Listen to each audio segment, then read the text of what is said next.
Welcome to Robot Unicorn. We are so glad that you are here. As always, let's start the show with a question from Scott.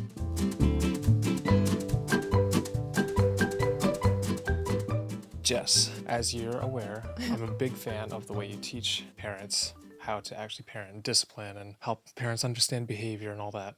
But the one thing I still find myself not struggling with, but just curious about is me being highly sensitive as a parent, and then us also having a child who is similar to me, highly sensitive about anything from the textures of her clothes or the feeling of her clothes to the textures of foods. And I find that what you have to say is very logical and it makes complete sense, but I find it difficult to remain calm in all situations as a parent. It's maybe not even like it's a lot, but it's enough where I feel like, is there something I could be doing better? Because I think cerebrally, I am able to understand why what you teach is the right way to do things. But emotionally, I get triggered and have negative reactions. I get annoyed or angry or whatever. So how can me, a parent who is highly sensitive and also a parent of a highly sensitive child, how can we, I guess, parent in the best way?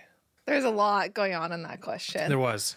I don't know if it all made sense. But. Yeah, it makes sense. So I think to summarize your question, you agree with everything that I teach in terms of punishment-free parenting and being calm and not yelling at your kids. Yeah, like developmentally, it all makes complete sense. It makes logical sense, but your body doesn't necessarily agree in those moments where it's really hard for you to keep your calm. Well, and I even notice when we're teaching our child that is highly sensitive like me, it's more difficult for her to even learn and for these things to be sort of developed in her. Right. A lot of typical strategies aren't, let's say a deep breath isn't going to do the same trick for you or our sensitive daughter as it's going to work for me and our not sensitive daughter. Yeah. So I just kind of want to back up your question because, like I said, there's so many pieces there.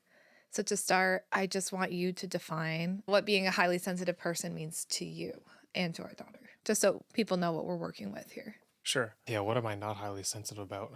Something like food, for instance. I'm very sensitive to the taste, texture, everything about the food.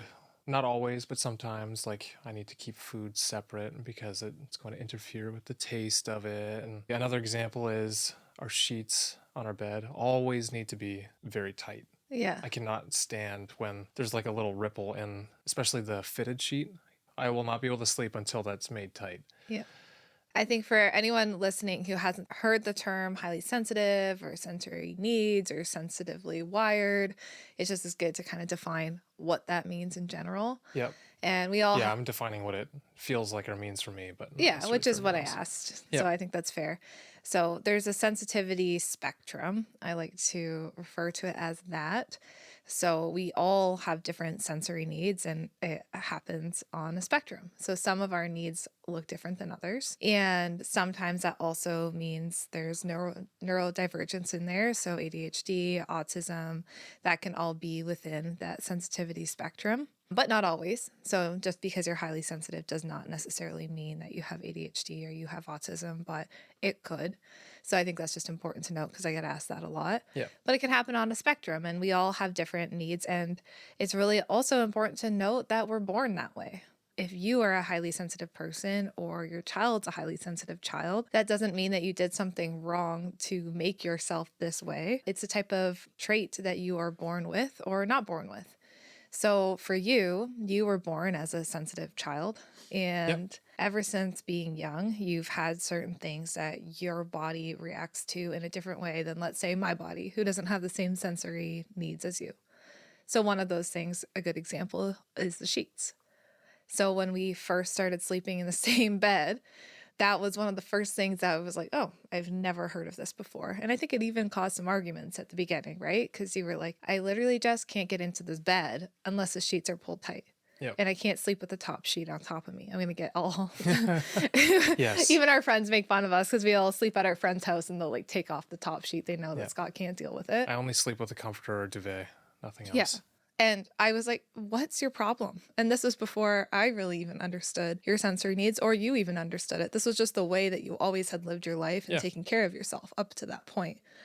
And the sheets was kind of the first awakening, I guess, to us being like, whoa, our sensory needs are really different. And then it came down to a whole bunch of other things like food, the way you need your food on your plate, not to be touching the other food that's on your plate, Not right? always. No. I'm just going to say it's not always that way, but it depends on the foods.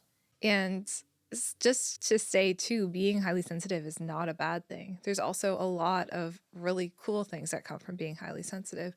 Like food, for example. I know we did an entire episode that we could link on food, but your enjoyment of food, I think, is so much higher than Yeah. mine because of the way that your senses like experience the food. So food is one thing for you. Textures, that could be a whole episode on.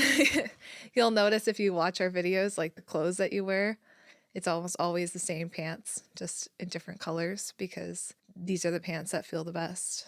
Yeah, when there's something that I like the feeling of, I'll usually buy a bunch of them because then I know I'll be comfortable in them at least. And so, along with that, being highly sensitive has so many beautiful things. Like, I think highly sensitive people experience the world just in an even deeper way. But it can be tricky when you become a parent and you're also a highly sensitive person. Because even lack of sleep, I'm very sensitive to. Right. And that, of course, comes with the territory when you're a parent, lack of sleep. Yeah, so someone like you who has different sensory needs than, let's say, me, I can deal with being sleep deprived to a point, obviously, much better than you can. So as soon as you are sleep deprived, it makes it much more difficult for you to cope with all the other things in your day. Mm-hmm.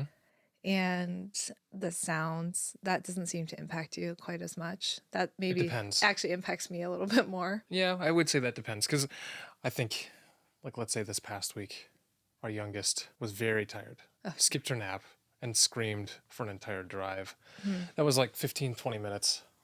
And I wouldn't say I handled that super well. Like, I mean, maybe no one can handle someone screaming into your ear for 20 minutes. I actually want to unpack that entire situation with you.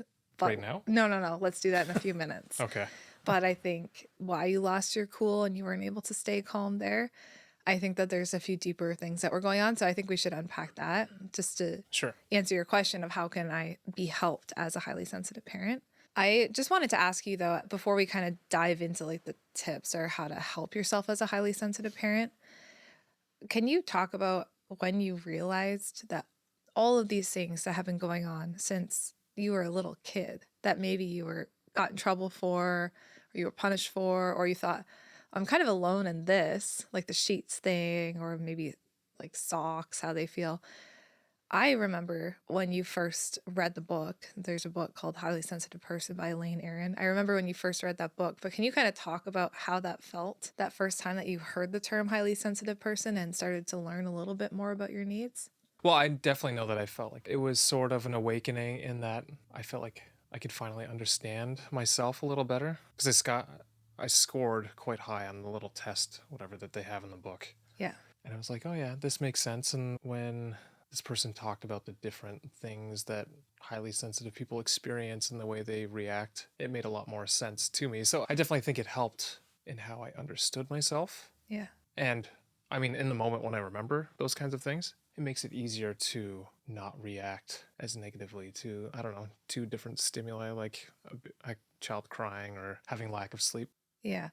I think for so many people, including you and including me, try to understand you like as a partner to a highly sensitive person and to understand our own highly sensitive child, it was really helpful to have that language. Mm-hmm. I know sensitive, highly sensitive, not every clinician uses that language, and that's okay. There's lots of different kind of names that are out there: spicy, strong-willed, highly sensitive, deeply feeling, but we're kind of all talking about this spectrum of sensitivity and temperament. And I think when I understood that about you, I went from being annoyed about things like the sheets or the clothes that you're wearing to being compassionate and understanding it more and being like, oh, so for me, this isn't a big deal. Like I can sleep in whatever. Now I can't, just for reference, because I think being married to a highly sensitive person has also changed some of my sensory You realized how needs. much nicer it was.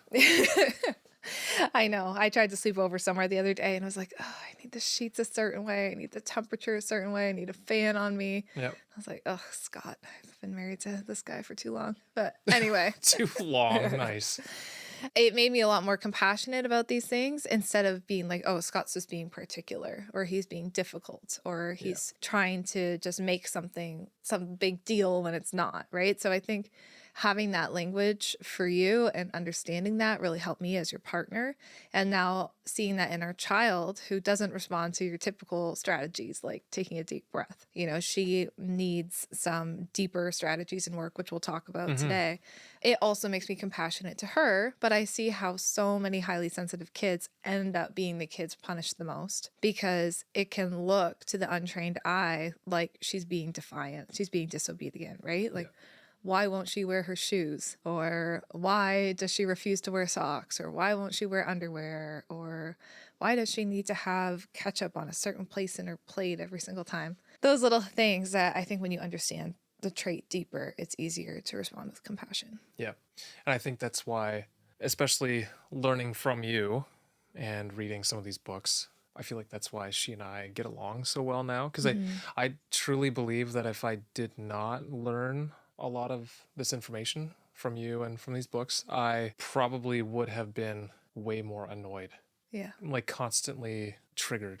So now I think there's a reason why she and I get along so well is because I can completely relate to what she's experiencing. And when it comes to clothes, we talked about this recently how I search for clothes that I know are going to feel comfortable, but we sort of just expect that she's just going to like whatever clothes we give her because we bought it for her and this is what you wear. Right.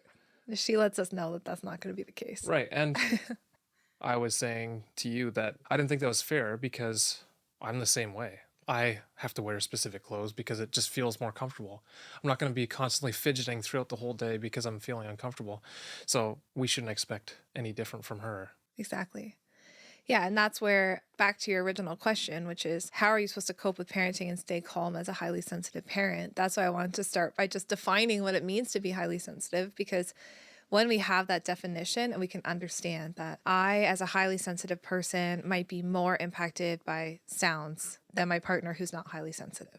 So when I'm out in a park and there's a bunch of kids screaming and I hear a train going on behind me and someone just blew a whistle and there's all this stuff going on, it's going to be harder for me to keep my cool and stay calm than someone who's not as impacted by those noises. A highly sensitive person is going to be potentially more impacted by sights, right? So if you're in the house and you have I always call it the big light. This one's more me than you, but I have all the lights on in the house and it's like really, really bright and it's 8 o'clock and I've already had a whole day where things have been bright and every light's been on and I'm looking and it's messy. It's going to be harder for me to stay calm than someone who isn't as impacted by that. Mm-hmm. The senses, like if you're wearing something and let's say it's hot right now, we're going through a heat wave, right? It's hot and it's sticky on your body and it feels uncomfortable and you're highly sensitive and you notice every single thing that touches your body, like you can feel every single thing that's touching your body. It's going to be a lot more hard for you to stay calm than someone who's not impacted by that. So going through all of that, and then the other thing that we haven't talked about highly sensitive people is the depth of even emotional processing that goes on. So I see this in our highly sensitive child where let's say I come in the house and I'm not in a good mood. The two other kids don't notice. I can plaster a smile on my face and basically they don't necessarily notice that I'm unhappy. Our highly sensitive child is very aware of what I'm feeling. Yeah, instantly notices. Yeah. So as soon as we enter a room, you can just tell she's aware. And because she's so aware, her response to that is putting her defenses up. She doesn't try and make us happy, but she'll respond with immediately being grumpy herself, pushing us away, being like, I don't love you, Going to the other parent. going to the other parent, being unhappy with us. And that's her way of protecting herself from feeling our emotion. Yeah. And I think that's the same for you. Like, I feel like you're also very impacted by other people's emotions in the room. And you can often sense it before a lot of other people can sense Yep. an emotion. And that's a lot of mental work, too. Especially so for, let's say, someone like you, we're in a big group setting.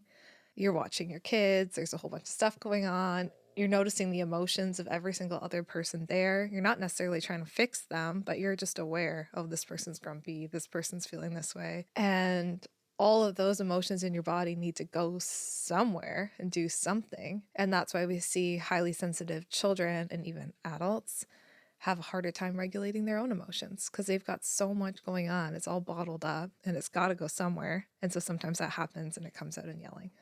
As the parent As a or as the parent, child. it Yeah, both. both. Yep. We joke.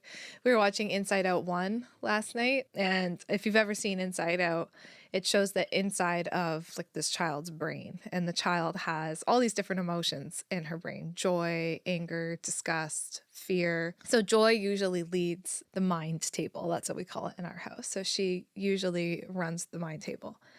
And we were talking with our oldest daughter last night. We were like, okay, so, we were talking about all of us. If joy is not running the table, what's the next, like the runner up emotion? And we were joking because for me and our oldest daughter, it's fear. Like we Yeah. both kind of gravitate towards anxiety. But for you and our middle daughter, it's anger. Yeah. And we were just kind of joking because we're like, oh, yeah, daddy's next one is anger. And you're not an angry dad, but we just know that that's usually what's next. Yeah. That's the second one in command. And I think that comes from being so impacted by all the things going on. So that's just a lengthy description of what it means to be a highly sensitive person. But I hope that the person listening, if they are highly sensitive, will know that this is not something that they're creating for themselves. And it's not something that you can help. So have some compassion on yourself because you were probably born this way. And maybe trauma or different things in your life may have actually increased those triggers to make it even more difficult for you to regulate. But a lot of it is we're just born with this trait and we need to learn how to live with it. Because I think if we can learn how to live with being highly sensitive, it can be a very, very beautiful thing. Right.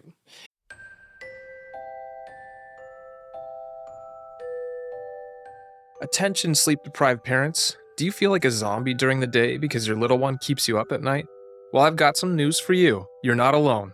I've been there too, struggling to keep my eyes open and my sanity intact. But here's the thing, I refuse to let my kids cry it out alone. Call me a softie, but I believe in being a cycle breaking dad. That's why I'm excited to tell you about Jess's helpful approach to sleep. Imagine this, a world where bedtime is less of a battle and you wake up feeling a bit more refreshed and ready to tackle the day. Sounds pretty good, right? Well, it's possible. In the Solving Bedtime Battles course, Jess shares the tools and strategies that have helped thousands of parents improve their child's bedtime routine. We've got practical tips and strategies that aim to not only help your child develop better sleep habits, but also strengthen your bond with them. Whether you've got a toddler, preschooler, or big kid, this course has got you covered. From tackling night wakings to dealing with procrastination and even navigating sibling room sharing, we've thought of it all. So if you're ready to work towards improving your child's bedtime routine and your family's sleep, check out the Solving Bedtime Battles course now. And here's the best part. You can get it for 10% off using the code ROBOTUNICORN. Check out the show notes and start your journey to better sleep habits today. Your future self just might thank you.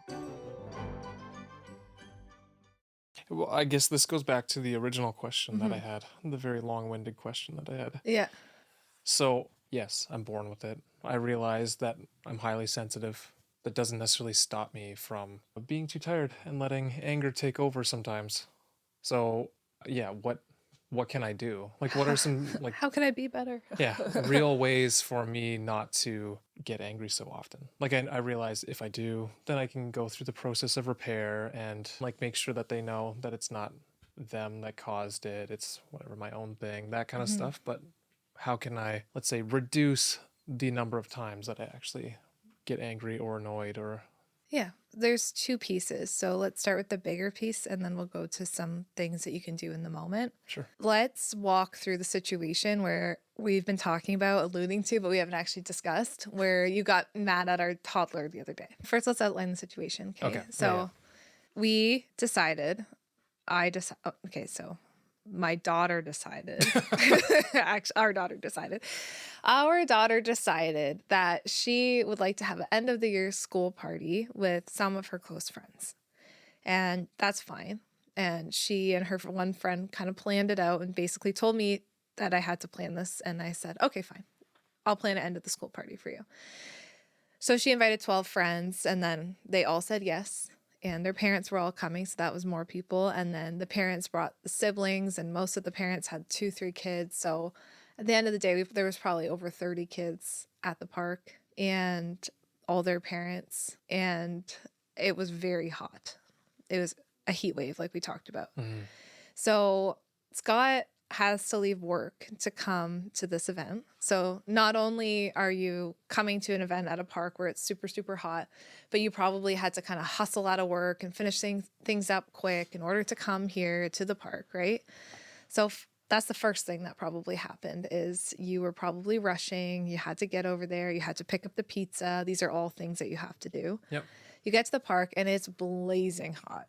It was so hot. And there's all these kids and it's everything you just described, right? So you're watching the kids, you're trying to make sure that they're safe. You're trying to talk with people, other parents. It was great. You had great conversation Yeah. that you didn't know though. So you have to kind of be on to make that conversation with parents. Trying to supervise, there was a random teenager at the park that we were both kind of uncomfortable and not really sure why they were there. So Scott was also just, Playing with a bunch of very little children. yeah, and the teenager was playing with children, and that could be a whole other episode. But Scott was just being very mindful and aware and watching what was happening there. Then there's all the kids. Scott, can I have a freezy? Can I have this? Can I have that? Like running up to you, probably. So we did that for about 2 hours. And even I am not a highly sensitive person. Like I was toast by the end of that 2 hours. And then our toddler had missed her nap and Scott had to take a phone call. But I said, Scott, why don't you take her with you so that I can help wrap up this party and take care of the older two kids and then just let her sleep in the car on the drive home.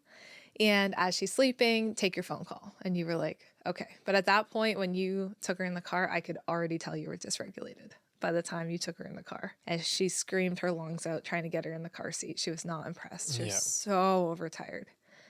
And then she screamed the entire 15-minute drive home for you. Yep. And that's when you lost your cool. So it's pretty clear here to know why you lost your cool. Yeah. And I right. think pretty much any parent listening to this is like, I probably would have lost my cool at that point too. But the bigger picture stuff that I'm talking about of like how you could try and maintain your calm would be the pieces leading up to a party like that. So a highly sensitive person like yourself, they might need to do certain things to fill up their cup, their sensory cup, kind of before you ever even enter into a situation like that. For example, that morning, maybe it should have been really prioritized. Like, I need absolute quiet time. Like, I know that I'm going to go into this super overstimulating event. So I'm not going to do any big phone calls or work meetings or stuff like that, kind of trying to lead up to this party. Maybe the drive to the party, even though it was like, and I'm just speculating that you were rushing to get the pizza and drive down. Yeah, I was behind schedule. Yeah, I assumed. Not because you're usually behind, but just because things have been really busy and chaotic lately. Yep. But for me, even as like not as sensitive as you, I probably would have just driven in silence that entire drive. Like, I don't think I would have called anyone. I would have just had a quiet drive, had the air conditioning blasting on me, and really tried to just take deep, and I know deep breaths don't work for everyone, but I would really try and regulate myself before even entering into the party. I don't know. Is there certain things like that that help you in preparation for something like that? I don't know that I can say. I feel like I used to do more mindfulness practice, but because things have gotten so busy, that's definitely one of the things that is. It's fallen off. Yep. I feel like the things that really help you are like exercise, mindfulness, that type of stuff, but you haven't been doing too much of that lately either. Exercise, I would say. I still keep up with. Like, it's not the same, but it's what I'm able to do Yeah, with kids and running a couple businesses and old things. yeah. So some of those proactive strategies could have helped you in the moment there. And then even at the park, I wonder, like for me, I noticed myself getting really overstimulated at the park. So I found a spot where nobody was standing and just kind of stood there for a couple minutes. Just again, for me, the deep breaths does help, like breathing in through my nose and then breathing out through my mouth and really trying to slow my body. Because as I said, my tendency is more anxious. So in those situations, I can get super anxious and have a lot of that energy in my body. So I'll just find a spot, like it looks like I'm still invested. I'm just watching the kids, but I'll just find a spot to slowly regulate myself, to bring myself back to present. Yep. And I noticed that you were just busy the whole time. You were talking to everyone. You were trying to make sure everyone was happy and having a good time. So maybe you didn't get that chance to just kind of regulate yourself. I definitely did not. I was just trying to watch as many of the kids as I possibly could. Yeah. Because we're at a public space and everything, so I want to make sure everyone's being safe and Yeah, but talking to other people and watching the kids at the same time, Yeah. that's probably a lot. Like for me, I know that's what sends me over the edge. Like I can go to a park with the kids, but I actually prefer to go to a park just by myself with the kids so that I'm not also trying to have a conversation with someone. Hmm. Like sometimes I find that even when I go with my friends, and my friends and I are all very open about this, but I will find it so much more overstimulating to go to a park with my friends because we want to talk. We're trying to have a conversation, and then we're interrupted every 5 seconds by the kids or trying to Yeah. watch them. And Well, you feel like you have to be looking them in the eye. I mean, when we go to yeah, the park, the two of us, we might sit on a park bench and not look at each other and just watch the kids and have our discussion at the same time, which yeah. seems to work. So that seems to work. But if you're actually trying to catch up with someone, then I would so much rather just do it at my house Yeah. where I know even if our house is a disaster, then at least everyone's safe. But anyway, so those are some of like the proactive things that maybe you could have done. I know for highly sensitive parents who get really overstimulated and you're in a house, let's say, I call it a sensory break in the bathroom.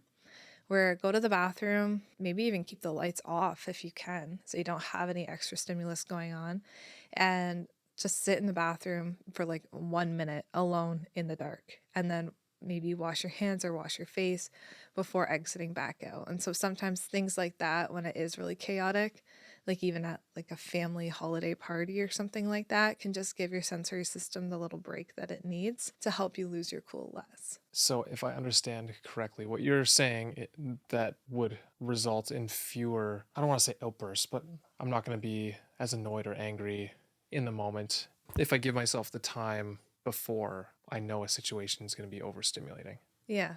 I don't think being proactive means it's going to necessarily reduce it, but it will definitely help you build more tolerance for those things that are overstimulating, right? Let me give you an example. Sure. When we got married, I loved being very social and I wanted to go out and do social things almost every single night, right? Go out with a friend, do this, do that. You were like, Jess, I can't. And you tried to do it with me for a while, but it would result in you being very grumpy and angry and in a bad mood, even though it's not like you didn't like any of the things that we were doing. It was just way too much for Yeah. you. So I learned that we just have different abilities to tolerate going out and being super social like that. And I learned that for you, it's not fair of me to say, Scott, we need to go out 5 nights a week and go out with all these different people. For me, maybe that filled me up, but for you, it really drained you. Yeah. So we learned that the compromise that made a lot of sense was that we had to build in like this extra time for downtime and for rest. And when we do that, that builds up your tolerance so that when we go out, you actually have a really good time and enjoy yourself. Yeah. And I think it's not even necessarily that I need rest. It's just I can't have that much social interaction constantly. It's more like I like to do 3D printing or do some video games like refurbishment or different stuff, little projects on my own with no real interruption from anyone else. So it's still, I like to do things. It's just I can't do that much social interaction constantly. Yeah. And that makes sense as a highly sensitive person, as we talked about all the different things that happen in a social interaction for you. Yeah. Right. So that makes sense. And I think if you go and you think about what Dr. Gordon Neufeld always talks about, right? Like the three core needs that we have. One is rest as a person. And so this is for highly sensitive people, but all people. Like we have a need from rest. And rest doesn't mean sleep, it just means a break from the demands of everyday life. So for you, rest might come through 3D printing. Rest might not look like sleeping or laying on the couch. It might look like 3D printing or doing your Nintendo refurbishing, that kind of thing. And then the other core need is play. So I think that's also a way for you to kind of play even as an adult. Yeah. And so it makes sense that those two things, having time and space built into your week for those types of things, is going to help build your tolerance so that when you are more social or we go to the park with the kids, like you have the capacity to do so. And I think a lot of highly sensitive parents have a hard time finding space in their life for things like rest and play. Yeah. Well, I was just going to say that I feel like those are nice in theory, but I mean, look at how busy we are. It's pretty difficult to actually find the time to hang out with the children because we have to do that. We have to try and run the businesses and do all that. We have to see family and friends outside of that. We probably have to keep learning because that's important. You're being pulled in all these different directions. Yeah. So sometimes it feels like it's kind of unrealistic to say you need to have the time to rest and to play and all that when it really doesn't feel like there's any time to do that. Oh, you have to exercise too, which we hardly ever have time to do. It's so hard, right? And then these are all the things that help build our capacity so that we can handle our children and we Yeah. can yell less and we can be with them. I think something that we've learned is the art of saying no Yeah, to that is things. true. And that's We hard say no quite too. a bit. And there's so many days where I'm like, oh, I wish I was a better friend, or I wish I had more room in my life to hang out with my friends or text them back right away or go to this family event or take the kids here and there. But something Scott and I have learned, and this isn't just for you, this is for me too, Yeah. is that we have to say no. And that sucks a lot of the time because it also means that we're letting other people down. But what we've realized works for our family is that we need to be home the majority of nights in a week. Yeah, we can see that in the kids too. Like, especially our daughter who's highly sensitive. We know that she needs that rest. She needs time where it's just us and we're not in a huge group of people. We're going out and doing something that is moving her body, and we're just sort of like a more controlled environment for our entire family. Yeah. And I think if you talk about like how can I as a highly sensitive person lose my cool less, it's building that buffer into your life too. Because I know for you, when we have something every single night, like karate this night friends, even on a weekend, if we have like literally something every single second Yeah. of the weekend, it's too much and you're going to be Yeah, I so much cannot more handle it. likely to lose your cool. Yep, for sure. And we've learned that. So now we'll literally be like, okay, this weekend is super busy. We know we're like doing this.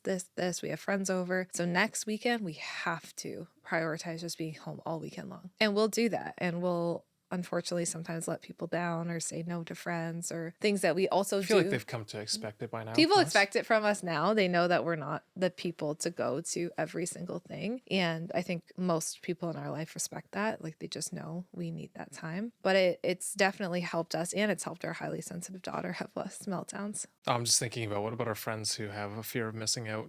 So they want to be at everything, Yeah. but they're also wanting to make sure that they're giving their family, a child that is highly sensitive, the space to not be overstimulated. Yeah. It's really tricky, I think. Yeah, because we don't have that. I've like for myself, I definitely do not have. You a have fear the of missing joy out. of missing out. No, Yeah, just well, kidding. I wouldn't say the joy of missing That's out, but from I'm. Dr. Tracy. She'll talk about that on her What's that? Instagram page. She calls it the joy of missing out. And she's Dr. Tracy, who's a personal friend of mine, who also is a couples therapist and she has an Instagram page.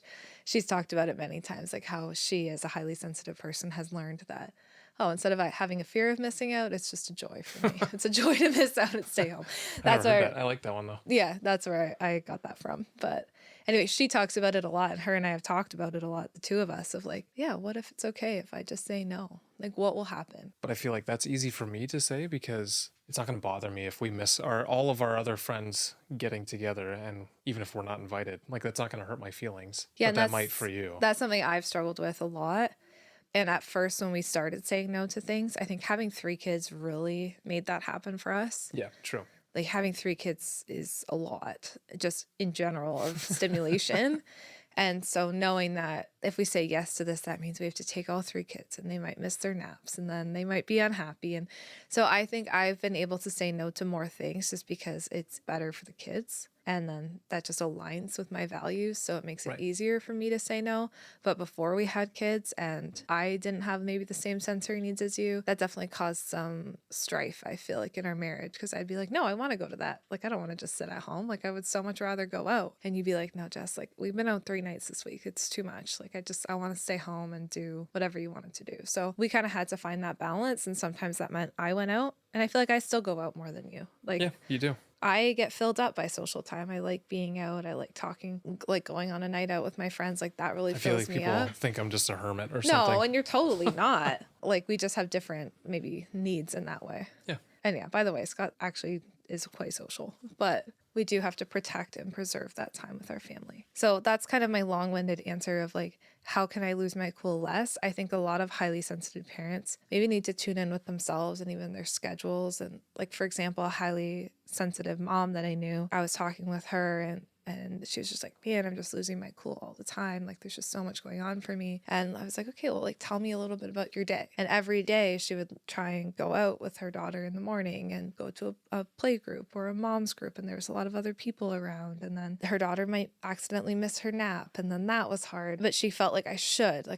go out. I should do this. And I should hang out with other moms. And I should let her hang out with other kids. And all of those shoulds that she was putting on herself was making her life so much more overstimulating for her, which was making it really hard for her to cope with her own emotions. So the more we talked about it, she was like, oh, okay, well, what if I just said no to that and stayed home instead, or went for a walk with a nice tea that I love, right? And all of a sudden, when she started saying no and maybe going to hang out with mom friends twice a week instead of 5 days a week, and spending mornings doing some stuff that was slow, like a walk around the neighborhood with a tea that she loved, that type of thing, that started filling up her cup more and making it less likely for her to yell at her kids. So those are more of the proactive things that we can do. I even think for myself, when I can be proactive, you said, like, how do we build in time for rest? I think part of it is saying no to things. Part of it is, for me, for example, like when I am done putting our youngest to bed, I'll just go into our room and lay on the bed and do a mindfulness activity for like 5 minutes before I come down and talk with you. And so just even that 5 minutes of like, I'm going to intentionally be slow and just lay on the bed and do a mindfulness exercise helps me regroup, recenter myself, and then I can go back downstairs and talk with you. Whereas I find on the nights when I don't do that and I just go straight downstairs, and then like maybe there's mess and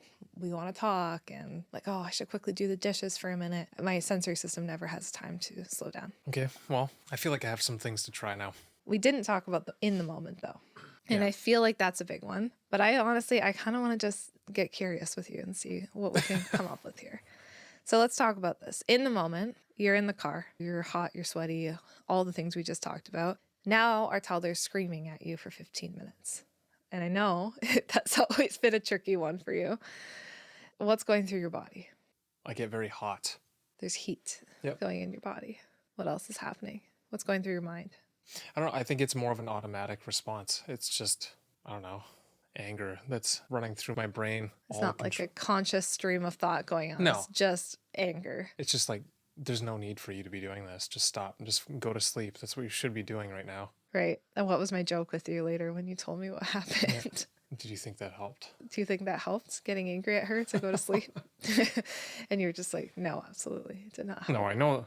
But you're not thinking that through in that moment, right? Logically, that makes sense. Yeah. I know that doesn't help, though. That doesn't help me, at least in the moment. And I think what's happening is when she's screaming at you like that, your body's literally saying, I'm unsafe. I need to shut this down by any means possible. And I would always say this in therapy, when people are dysregulated or triggered, for lack of a better word, there's usually one of two things, or sometimes two of two things going on.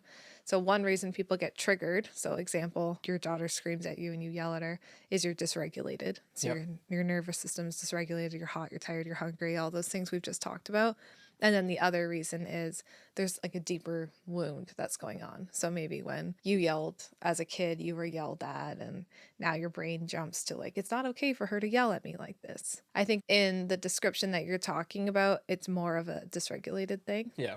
But sometimes, especially for highly sensitive parents like yourself, like you were probably yelled at as a kid for yelling and being loud. And so definitely sometimes there's a deeper trigger going on there of like, I was never allowed to do this and I was told to shut down these feelings. And even if you're not thinking that through, like consciously, that's going on in your body. That's like, no, when someone is screaming like that, you have to shut it down no matter what.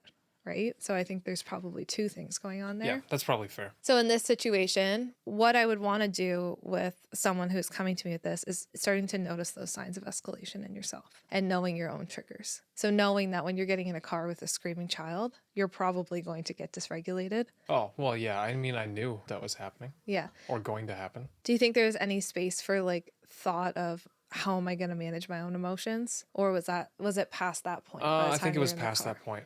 Like once we were in the vehicle, I think it was sort of past that. Because the thing is, I needed to make 2 phone calls too for work. So I'm like, I have to do this, and I'm already 45 minutes late to doing that, and this child is supposed to be sleeping, and Yeah, all the So, things going yeah, on. I was already past that point, I think. It made so much sense. Like, I've been in your shoes, so I totally get it. I think then sometimes at that point, if you know you're going to yell and kind of like past the point of no return, I would even think like, what's the least harmful thing that you could yell out? Like, just to try and get that feeling out of your body, just yell something ridiculous. Like, I would rather that, right? Because I think at that point, as Gordon Neufeld also says, like, emotion is motion. Like, you need to get it out at some point. Like, if you have that angry emotion in your body, you have to have motion to get it out. The other problem is you were trapped in a car. That's probably Yeah. the worst case scenario. Just reverberating off of all of the insides and And you can't amplifying walk the it sound. out, right? Yeah. You can't, like, if you're in the house and your toddler's screaming at you and you feel like you're going to yell, I'd probably say go walk up and down the stairs a couple times, like get that feeling out just in a different way. Yeah. But in the car, you're trapped. So what I would say, honestly, is like, if you felt like you had to yell and you had no choice, like, could you yell something that's ridiculous instead? I feel like I've yelled like bananas. Like super, super loud. And the kids are caught off guard and then they're like, what the heck? And then they just start laughing. But at least then you're still getting that yelling out, but you're not doing it in a damaging way because your fight or flight response is going on in your body. Your body wants to protect you. Yeah. So you're going to go into like an attack of the person, right? Like, you should just be sleeping. Why are you awake? When that's not going to help her. So that could have been helpful. I feel like you were past a point of a lot of my other tools, but I'll just share them for a parent who might need it in that situation. Yeah, I mean, maybe next time it'll help me.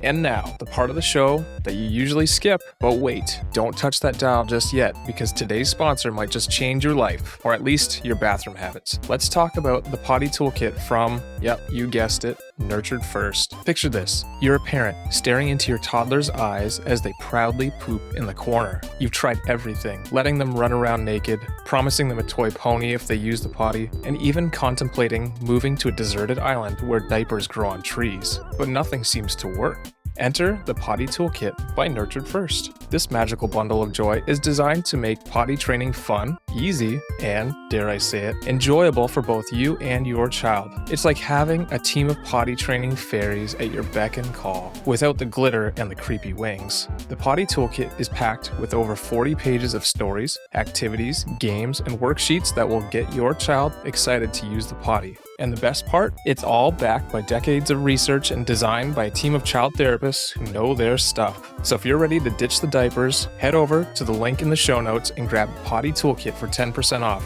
That's right, for less than the cost of a month's supply of diapers, you can have a fun-filled potty training experience. Don't wait, go to the link in the show notes now and get the Potty Toolkit by Nurtured First for 10% off today using the code ROBOTUNICORN. Your child and your bathroom floor will thank you. So one of the things that I would suggest to clients too is like, imagine their yells are just like bouncing off of you. I find that one really helpful. I don't know if that one would work for you as much. But when the yells are happening and it feels like it's a personal attack, it's just like, no, they're just bouncing off me. Like, I can handle whatever they're yelling. I might do something else with my body. So if you're not trapped in a car like you, like I said, I might walk around the house. I might get some space. I might go to the bathroom, turn the lights off, try and take a break, make sure that the child's safe first. But sometimes if the child's safe, you can just walk away for a few minutes and then always just let them know, hey, I'll be back, but I just need to take some space first. Imagining that you are capable of handling it. I know that that's hard, but I think sometimes our brain jumps to like, I can't handle this. Like, I can't deal with this right now. I know I've had that thought too. And so sometimes it helps me to remember, no, like, I can handle this. Jess, you've handled a toddler screaming at you in the car for 30 minutes before. You can handle it again. And just like having that self-talk. You're nodding, but does any of that click for you? Honestly, probably the biggest thing there was just I had a scheduled meeting and I was so late for it. So I don't know if any of that would have worked in the moment. I probably should have been more planful, but I thought I was by delaying the meeting by quite a bit, but it still took way longer than I thought. So I wonder then what's going through your head. You're like, I have a scheduled meeting. I'm going to be late for it. What's next? Like, what's the next thought? That's very disrespectful. Right. That's disrespectful. I just wanted to get it done. I also wanted to be done work that day on time, so I didn't want to be doing any meetings late, and I would say that's the biggest thing is I wanted to get those meetings out of the way, and I was already super late, so I didn't feel very good about doing that to the person. Yeah, I think that makes sense. So your brain was kind of stuck on that. Yeah. I wonder what happened, like what ended up happening. So you were late to the meeting, then what happened? Why are you smiling? What are you trying to get at? I'm trying to get at something here, but it's Yeah, I mean, it ended up being fine in the yeah, end. that's what I'm trying to get at. It ended up all being fine, No, but I in the get, moment, so I do get that, yeah, that it was fine. But it's also something that I had agreed to, and I typically like to follow through with things that I say. So just, it felt like it was all building on it. So I don't necessarily agree with that necessarily. that it was ended up being fine. Yeah, because Yeah. maybe it doesn't end up being fine. It's not always the case. Like, I have the luxury to kind of run these businesses with you. So, yeah, technically, I can change a meeting, skip a meeting, be late, whatever, and that's fine. But that doesn't feel like that's the right thing to do. That's not a very respectful thing of others to do either. Right. So, I don't necessarily agree with you on the fact that it's just fine in the end. Right. Yeah, because it wasn't fine in the end because it actually, and part of why you were probably so triggered is you were going against your value system too, Yeah. right? So not only are you hot and all those things, but like you're also going against your personal values by being late to a phone call and feeling like you're being disrespectful to this person who you're going to be on the call with. So, I mean, in general, it was a crappy situation. And I think no matter if you're highly sensitive or not, that probably would have been really triggering. But outlining all of those pieces, I think next time, even for me, I would have done things different. I would have been like, instead of like, hey, take her, help her sleep in the car, I'd been like, no, you have an important phone call. I'm not going to put the child on you when you're supposed to be working. Do you not think, though, that hindsight is 20/20 in this situation? Because Yeah. the whole reason you gave her to me originally was because, hey, you have a meeting, try and get her to sleep in the car, and then you can have your meeting while. Yeah. So And if we that already kind of had talked about that. would have worked, that Yeah, would have if it been would have great. worked, yeah, wonderful. But it didn't. It didn't work. And I do think that what we're doing right here, I know this conversation is messy, like many of them on the podcast, where there's not like one right answer, but I do think it's important to even show how, as partners, you can talk about these difficult situations. Because what you didn't do, which I appreciated, you did not call me and say, Jess, like, how could you have done this? How could you have given her to me? Now I was late for my meeting. And like, you never got mad at me about it. Right. Well, that doesn't make sense either. Right. It doesn't make sense. But I think in many situations that would have happened, right? Like now a partner blames the other partner and now they're both mad at each other all day for this. I think the way that we are discussing this after and being like, hey, let's talk about it. Like that was really hard for you. That really sucked to be in that situation. I would have been really triggered too if I was in that situation. We didn't know she was going to cry the whole drive. We thought she would sleep. No, that is true. But hey, let's talk about it and how can we learn from it so that we don't get triggered with our kids as often, right? And I think this type of discussion where we're like, let's brainstorm why we were so triggered. Let's figure out what went wrong. What can we do different next time? These are the kind of discussions that we should be having with our partners so that we do yell less. To your first question, like how can I get less angry? I think to be reflective and talk about what happened so that we can figure out what small pieces could we maybe shift next time. Right. So I guess what we've learned is for the listeners, for you listening, you have to start a podcast with your spouse and then you can talk through all of your issues on the podcast. Yeah. And then you can come to resolutions for all your problems. Yeah, so just start a podcast, very easy. No, just kidding. And I do think that sometimes people listening to the podcast will tell me that I'm too hard on you. So That you're too hard on me? yeah, what Why? do you think about that? You're less hard on me than I am on myself, so. I don't think that's better. Yeah, maybe that's not better, but Yeah. that's Well, the reality. I think sometimes people think I'm being hard on you because you'll ask me questions like this about yourself and then I help you dive deeper into it.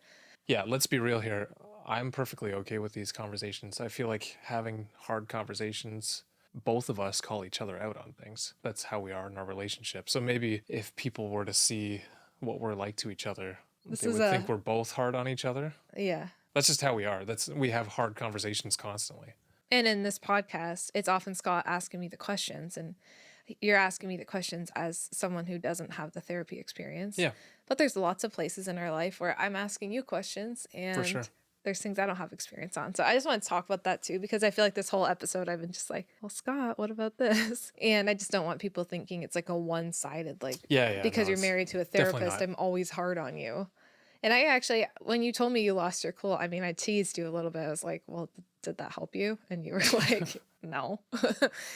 But I think for the most part, a few comments that I got recently was, you don't take Scott's hobby seriously, which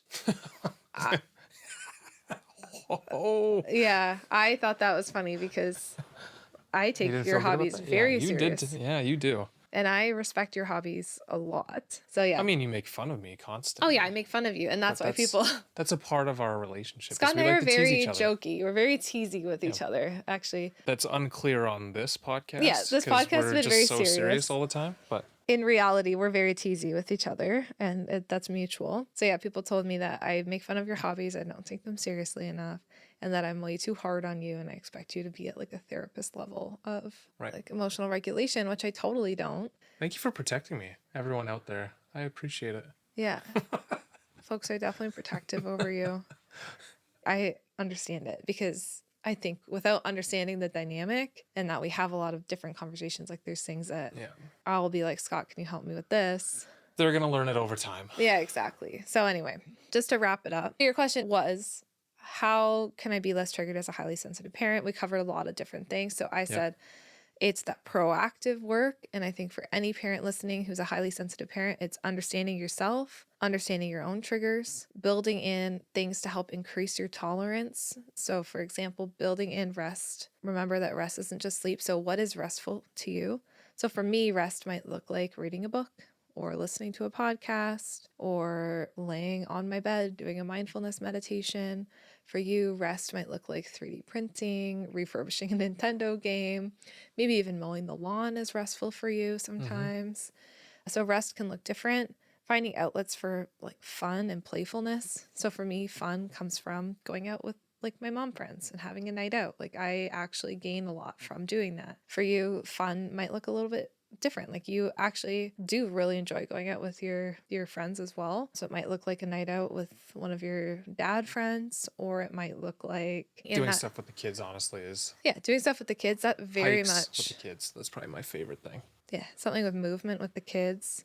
We talked about setting boundaries, so being okay to say no so that you can build in that room to build your capacity. Easy, done. Yeah, easy for you, more difficult for me. We could do a podcast on how to say no and set boundaries that protect yourself, but remembering that like it's okay to say no if you know that that's going to help you. And then we talked about in the moment strategies. So I was saying things for me that help is like going to the bathroom, taking a sensory break, or taking some really deep breaths even when you're around a busy crowd. I just would like focus my eyes on one kid and just take some calming regulating breaths. Sometimes it's imagining their yells bouncing off of you. Sometimes it's imagine giving their emotions back to them. Sometimes if you're really triggered and it is more of, remember how I was saying some of the triggers are from our own childhood experiences. Yep. It could even be like, I'm this years old. I'm standing in my kitchen. I'm safe. I'm not a little child being yelled at by their parents. It's like even that just to bring you back to present, or doing something like noticing all your senses. So like 5 things you can see, 4 things you can hear, 3 things you can smell, 2 things you can touch, 1 thing you can taste, something like that. Just to bring your body back into the present moment can be really helpful. But for everyone listening, like I just want you to know that being a highly sensitive person or parent is not a bad thing. There are so many gifts that come with that. You understand emotions deeper. You might enjoy things like music or art or food at a much deeper level. You're very introspective and you have a deep sense of justice. Like those are all really cool traits of the highly sensitive person and the highly sensitive parent. It's just finding these pieces to help you cope with that will help you find your calm a little bit better in parenthood. So, do you feel like you have a couple new tools to try? Maybe tell me 2. What's